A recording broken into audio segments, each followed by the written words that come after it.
2026 दशम बोर्ड परीक्षा पाई बड़ परिवर्तन आनी सीबीएसई परीक्षा एणिकी दुईटी पर्यायर अनुष्ठित हेब।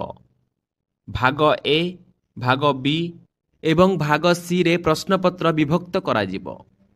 सेहीपरि उत्तर पत्र को तीनोटी भागरे विभक्त कराजिब, जहा द्वारा छात्र छात्री माने जेउठारे प्रश्न पचरा जाउछि केवल सेही भागरे उत्तर लिखिबे।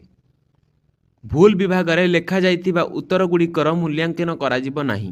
बैठक समय आंचलिक निर्देशक स्कूल गुड़िकरे प्रश्नर सठिक विभागरे छात्र छात्री मानंको अभ्यास उत्तर लेखिबा पई गुरुत्वारोप करथिले।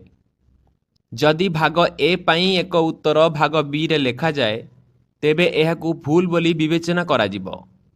नूतन ढांचारे प्रार्थी मानंको अभ्यस्त करिबा पई स्कूल गुड़िक दायी रहिबे। एथर बोर्ड अतिरिक्त उत्तर पत्र प्रदान करिबो नाही। छात्र छात्री मानंकु उत्तर पत्रर अंश सी अतिरिक्त पृष्ठ भाବରେ ବ୍ୟବହାର କରିବାକୁ ପଡ଼ିବ। ତେଣୁ ସ୍କୁଲ ଗୁଡ଼ିକ ଏହି ନିର୍ଦ୍ଦେଶାବଳୀ ଗୁଡ଼ିକୁ ଛାତ୍ରଛାତ୍ରୀ ମାନଙ୍କୁ ଜଣାଇବାକୁ ନିର୍ଦ୍ଦେଶ ଦିଆଯାଇଛି। सीबीएसई खूब शीघ्र मॉडल पेपर ଗୁଡ଼ିକୁ ଏହାର ସରକାରୀ ୱେବସାଇଟରେ ଅପଲୋଡ କରିବ। ଏହି ମଡେଲ ପେପର ଗୁଡ଼ିକ ଛାତ୍ରଛାତ୍ରୀ ମାନଙ୍କୁ ସଠିକ ଫର୍ମାଟରେ उत्तर अभ्यास କରିବାକୁ ଅନୁମତି ଦେବ।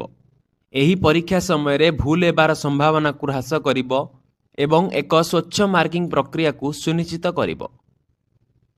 ଏହିଭଳି ଖବରର ଅପଡେଟ୍ ପାଇଁ ଆମ ସହ ଯୋଡ଼ି ହୋଇ ରୁହନ୍ତୁ। ଧନ୍ୟବାଦ।